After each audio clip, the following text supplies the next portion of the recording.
get back then to the main event. We have our fifth and final speaker of the summit up next. I have the pleasure of introducing Scott Jablonski.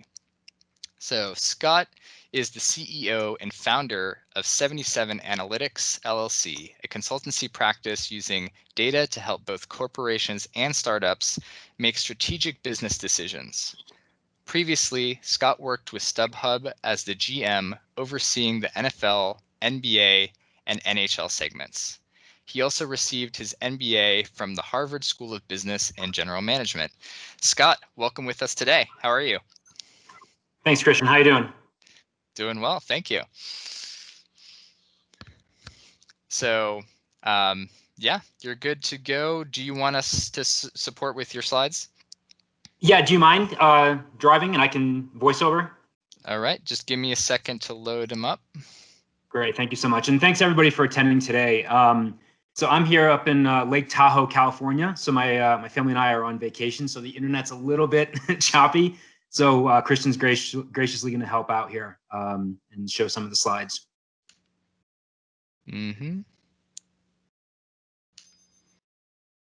So as a preface to the slides, the theme of the presentation is we're obviously going through what we're calling this 100-year flood with COVID-19, and industries are being affected all over the world, right? Geography, economy doesn't really matter. But in my experience, I've been in sports now for the last 13, 14 years. This has been like a nuclear bomb going off in the industry. A lot of friends and colleagues have been affected. A lot of businesses have been affected. So, I want to highlight some of the opportunities this provides, this kind of 100-year flood again. Not trying to be all peachy and rosy about it, but still there are opportunities for us to innovate, to find new opportunities, and to really take the industry to a new level. As you'll see in the presentation, things will change, and they will change materially.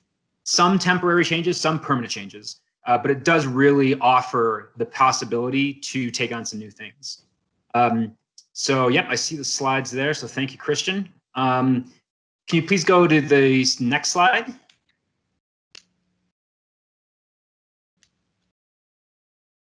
Great, thank you. So, so here's the agenda. We're going to cover in the next 15 minutes or so. A little bit about my background and the current work that I'm involved in.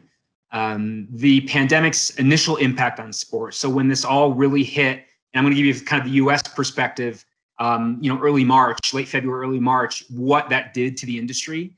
And then where sport currently stands today at this moment, what I think are the likely outcomes of this pandemic for the sport industry.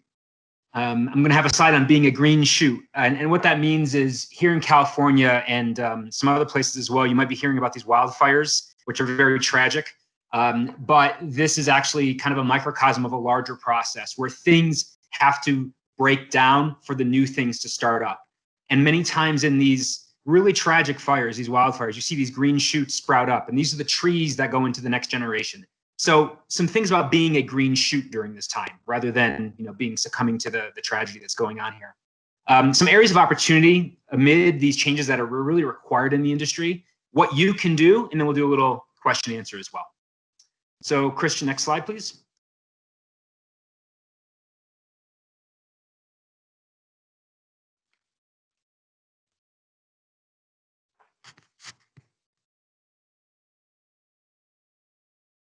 Okay, thank you. So my background and current work. So just a little bit of the back of the baseball card on who I am. So I've been in sports and technology for about 20 years now, just over 20 years. I started my career in technology. I heard Christian talking a little bit about agile there. And then I got into sports after my business school degree. So that was in 2007. So I've been in the sports industry now for 13, almost 14 years, because I did a little bit of sport work while in business school. You can see some of the companies I've been with. Starting on the right-hand side, I actually worked in the U.S. government, which was a huge organization, obviously, and then went to Oracle, and then a small startup that was acquired. And then I worked for the NBA league office, the NHL league office. I spent 8 years across those two leagues. Then went to a company in San Francisco that was acquired by MasterCard recently, and then went to StubHub and been consulting with about just over 20 clients actually over that time as well.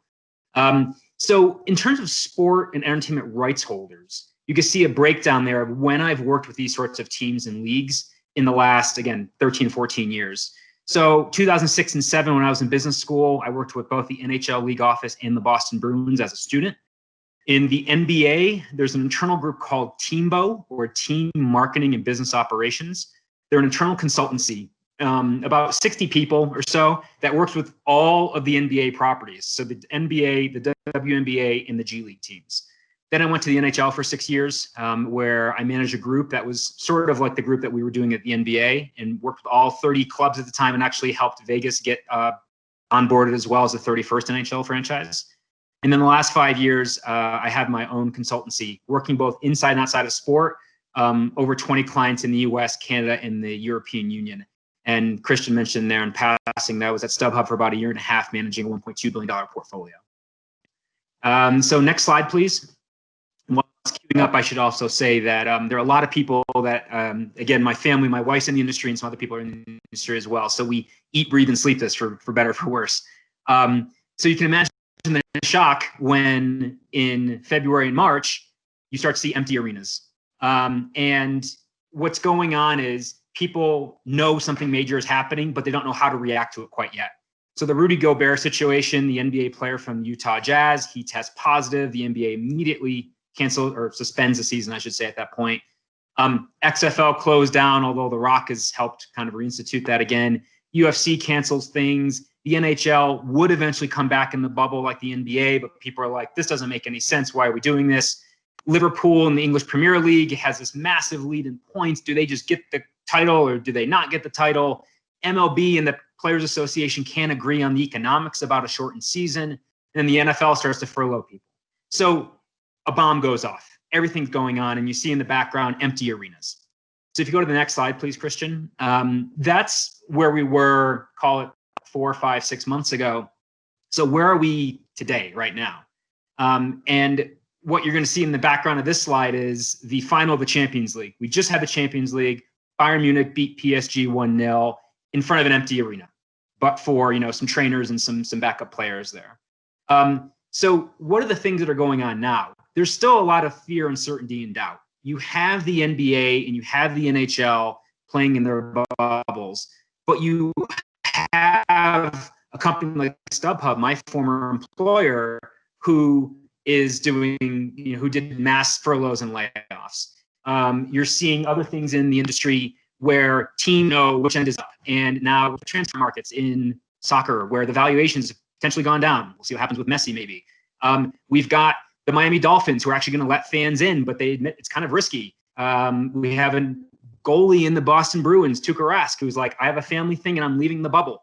So and then there are a lot of live streams and virtual concerts as well. So we're all trying to judge what's going on here and trying to find what the new normal really means. If you can go to the next slide again, Christian, please. Thank you.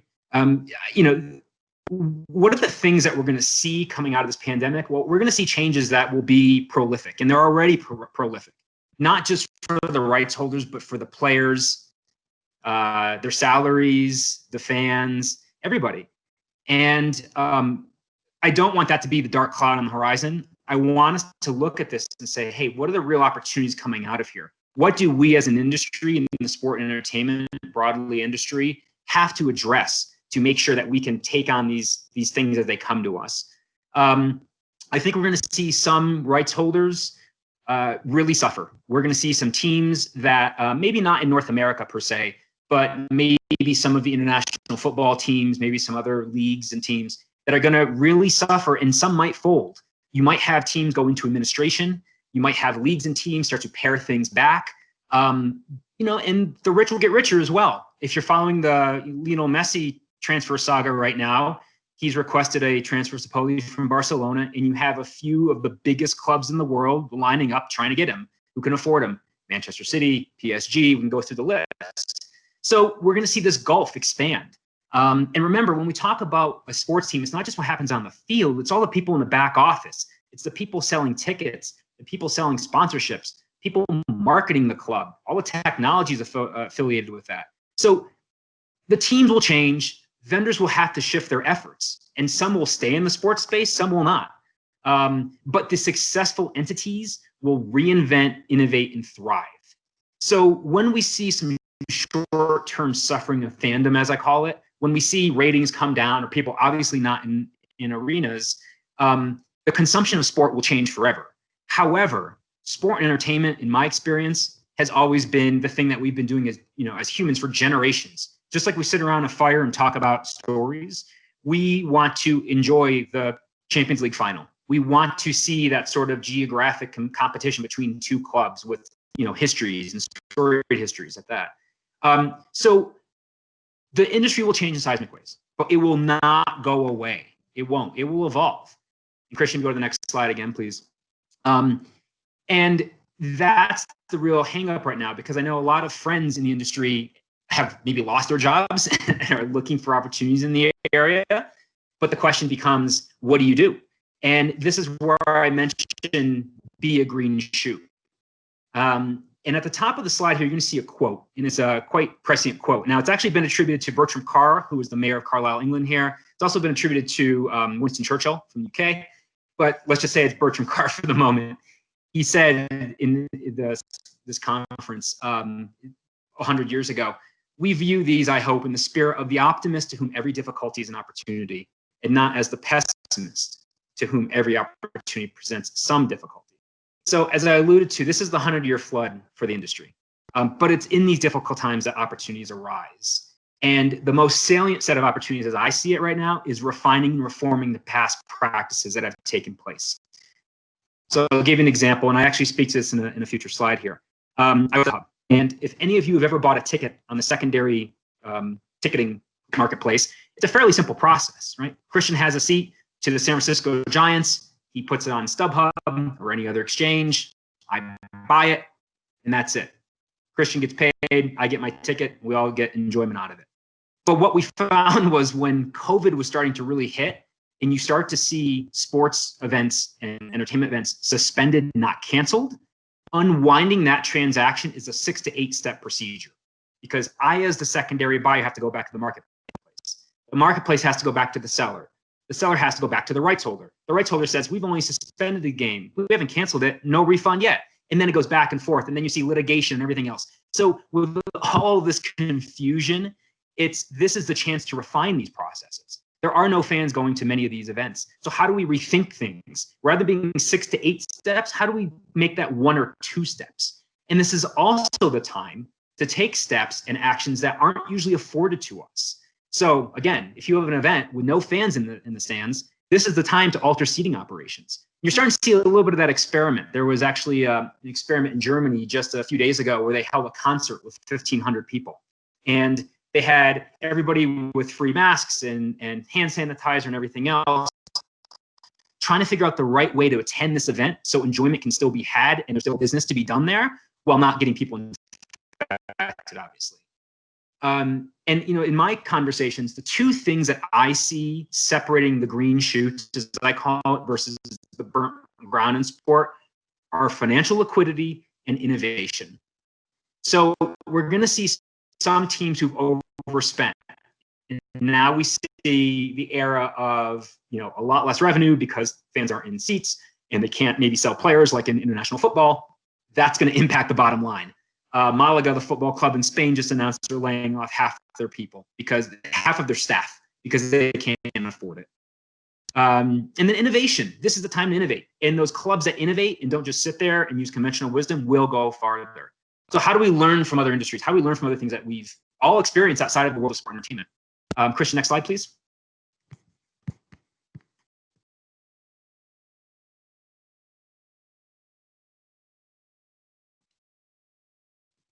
So, pardon me for a sec, just updating the slide here. I think it just went through. Yeah, there we go. Thank you. So what are the areas of opportunity? So if Scott is here saying there's opportunity, well, where is it? I'm going to provide a few buckets here, and I'll talk you through what I've seen, and I think where opportunities exist. And these opportunities are for people who are currently employed in the industry, people who are not in the industry who want to get in, people who are outside vendors who interface with the industry and maybe want to find new opportunities. So let's look at business operations. So first of all, ticket sales are down. So how do clubs monetize other business lines? So ticketing can account for 20 to maybe 40% of overall revenues for a league, let's say. And just as a reminder, when we, as let's say league people, pay the players, that's based on league revenues. So if a player is making $10 million next year and our revenues go down 20%, depending on the math, usually that person's salary goes from $10 million a year to $8 million a year. They take the 20% hit. So the players, the leagues, the teams, they're all invested in making sure that that revenue is generated. And as part of that, what does ticket pricing, sales, and fulfillment look like? It's something I've worked on a lot in my career. How do we maximize distribution? So instead of just going to that team website to buy, or Ticketmaster.com to buy a concert ticket, whatever, how do we maximize distribution? How do we get it across different social media channels? And then how do we ease delivery, which is becoming more and more complex for fans? I just want to get the ticket on my phone and that's it. No, I got to register here and log in there and unwind transactions like I was alluding to. And all of that maximizes value to fans. So that's a big chunk right there. And as I alluded to, the supply chain, there's a lot of complexity in how do we start to unwind? And that can be done at the rights holder side and or the technology side. In terms of valuation of sponsorships, so sponsorship valuation has always been tough. You can say, hey, we had 18 million eyeballs look at this event. Well, that's great. But now, how does brand exposure define itself in the new normal? We now have more people sitting at home, not in the ballpark, being online, reading stories about this stuff. How do we reevaluate the value of sponsorship? Because that's obviously another big component of sports revenues. That could be anywhere 5 to 20%, depending on the league, I'm going to guess. And then premium experiences. We've seen a robust set of premium experiences across new arenas specifically. So instead of just going to a quote unquote normal seat, how do I go to the suite? How do I get the nice food and beverage experience? How do I meet a player? All of that changes now with social distancing. That's business operations. Those are meaty questions right there that are keeping people up at night. So where you have expertise in these areas, I'm telling you the rights holders want to find answers. There's no question. And then in new event types, esports, we've seen growth in that since Amazon got involved with Twitch 5 years ago, whatever it's been. We see a lot of it, but where's it go from here? Are people going to drop their basketball and pick up the game controller? I don't know. But there's clearly a way for these parts to merge. You see the M.B.A. with their NBA 2K league. You see some other leagues as well. I think there's a lot to be done there. In virtual events, it's something we've all been dealing with. So you can't go to the arena and see your favorite artist. How do you stay engaged while social distancing or remaining at home? And then what's that technology interface look like? What does fan engagement look like? There are a lot of things around new event types that we have to answer. Next slide, please, Christian. And then next we'll get into engagement and analytics.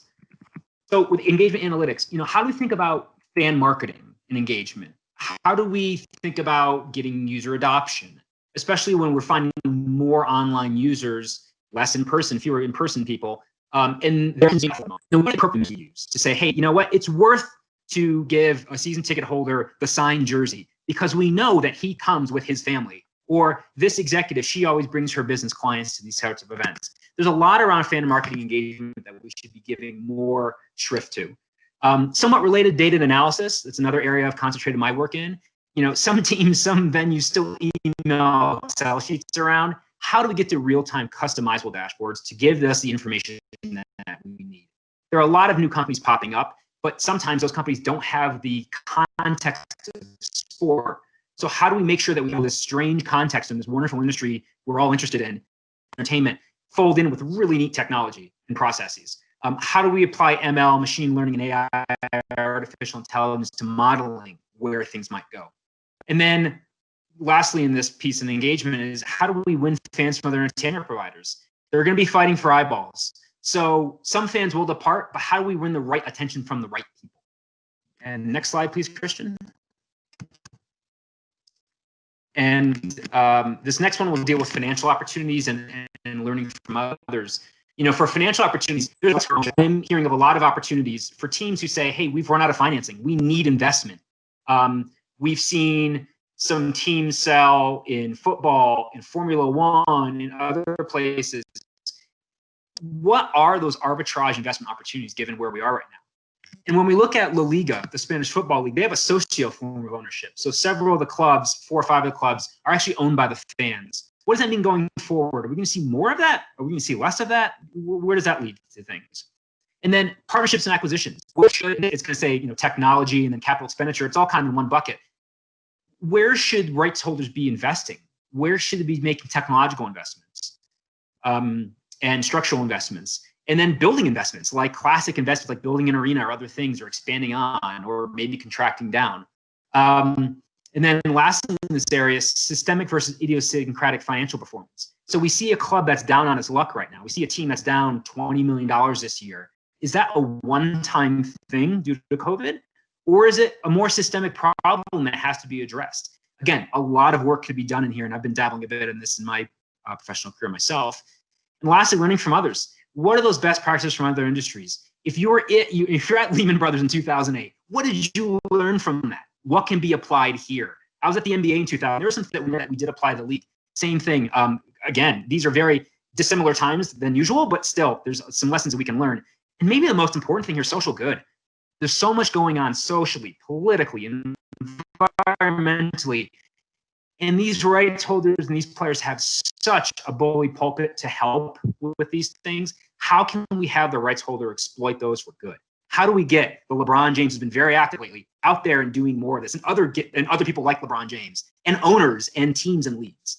And we're starting to see that now with some of the Black Lives Matter stuff with the M.B.A. and other things, but there's a lot more that we can do. Next slide, Christian. Thank you. And so this is really the last slide. So it really gets to what you can do. And I use a lot of exclamation points to be upbeat and positive. Educate yourself. There's a lot going on, and we all have to educate ourselves on COVID-19, first of all, but then also what these sports teams and leagues are doing, and music entertainment as well. Free rags, there's Billboard magazine for music, there's Sports Business Daily, Sports Business Journal for the sports environment. Read those things, look into them, subscribe, talk with those people who are familiar in the industry, whether it be myself or a bunch of other people, but bring the best from your experience to sport, to this space, while still being a fan, but overlaying that fandom with your functional skill set. So we love that you love the NBA, but what value can you deliver to a team or a league, right? Or the players for that matter. Get your name out there. And finally, that quote from Mr. Carr, see the opportunity in every difficulty. And it's not an easy time, it's a very difficult time, but I am very optimistic. There are many opportunities for people both inside and outside this industry as we kind of look at the next evolution of this whole space. So Christian, if you go to the next slide, please, that's our closing slide. Thank you. Time for questions and answers, and thank you so much for your time and attention.